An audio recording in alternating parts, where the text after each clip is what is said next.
Change. Malawi, once a British protectorate called Nyasaland, achieved national independence in 1964. From then until this year's watershed elections, it's been ruled by the Malawi Congress Party, or MCP, of Dr. Hastings Kamuzu Banda, an unashamed dictator. Human rights groups say thousands of his opponents were killed or disappeared. Kamuzu, here in regular dark three-piece suit and hat attending celebrations for his birthday, gave himself many titles, including Black Cock, Master of All Women, and Ngwazi, or Conqueror. He also had himself declared president for life. But international economic pressure at last forced him to allow multi-party elections. And on May 17th this year, the country's 3.7 million voters wasted no time knocking Black Cock off his perch. So that this country can prosper. Aleke Banda is a leading UDF member. Like many others, including the new President Muluzi, he was once a prominent supporter of Kamuzu. Me support. We have lived for 30 years under the one-party state, a rather oppressive system, to a multi-party state, a democratic system, in which we are guaranteeing basic fundamental freedom. This country is basically agricultural.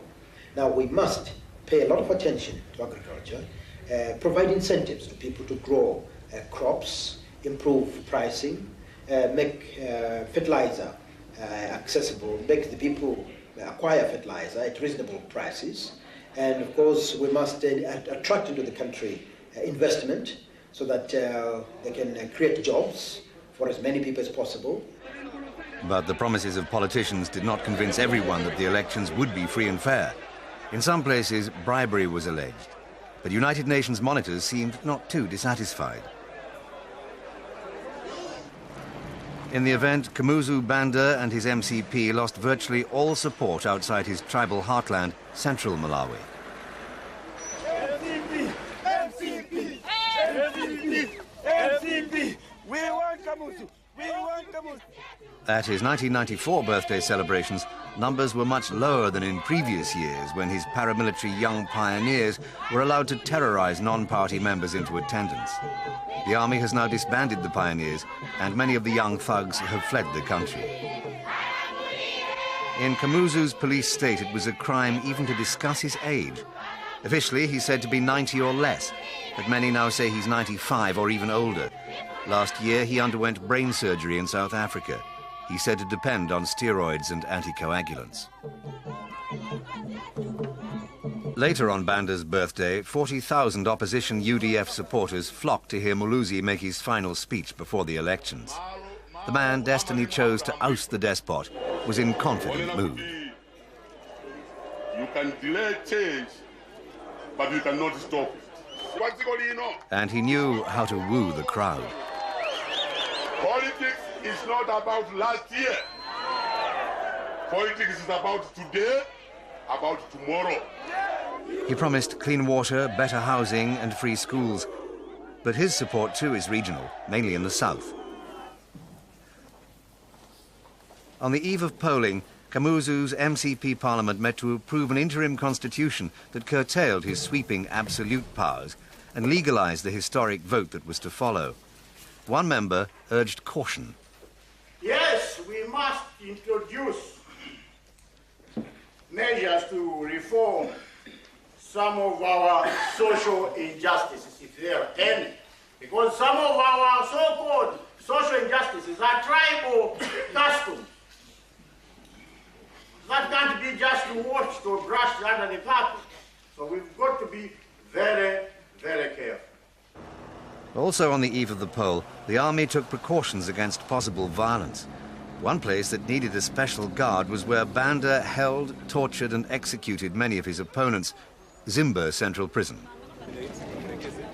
The enthusiasm of Malawi voters for their first free elections rivaled that of South African blacks less than a month before. Queuing began at 2 a.m. Well, there's a change in Malawi. To me, this is what we've been fighting for a long, long time. There were two polls, one to elect a president from among the 4 candidates, the other for members of parliament.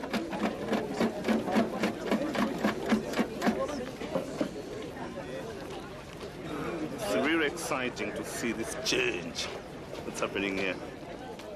But old habits of discretion persisted. What is your prediction? Thank you. No comment. A campaigner was asked if the vote would improve things for women.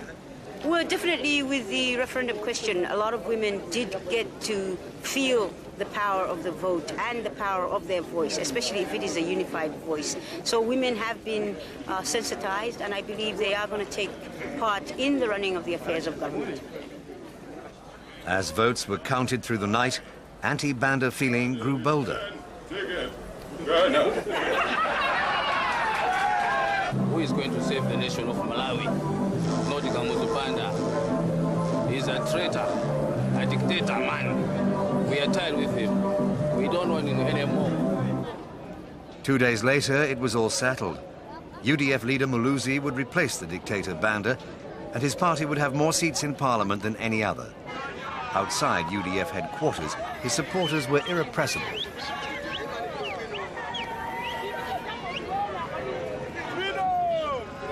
It was day one of Malawi's Second Republic, but with the hopes of millions resting on him, the party's leader was doubtless pondering his own words. Politics is not about yesterday, it's about today and tomorrow.